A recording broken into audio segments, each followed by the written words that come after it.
everyone, Nut Free Mama here. Today I'm going to show you how to make Christmas cookie fudge. Okay, let's start off with our ingredients. First, you need 1½ cups of white chocolate chips, 1 1/4 cup of sugar cookie mix, a 14-ounce can of sweetened condensed milk, and then red and green sprinkles. I'm using the sanding sugar and then some fun little sprinkles. So let's go ahead and get started. I sprayed a 9x13 baking dish with cooking spray and then lined it with parchment paper. That just helps it stick. And now let's get out a saucepan. Next to my saucepan, I added my sweetened condensed milk and my sugar cookie mix, and I just mixed that to combine.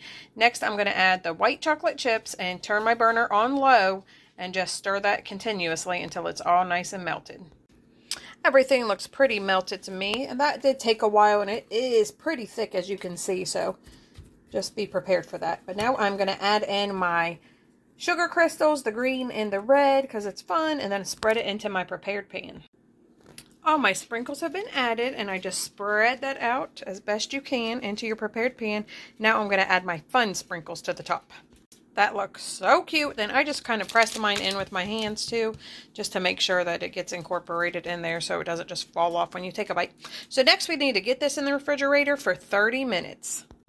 My fudge just came out of the refrigerator, and I just removed it from the pan using my overhangs, and then I cut it into little pieces. So I was able to get 40. You can cut them however big or little that you want. So you're going to see what Taste Tester thinks.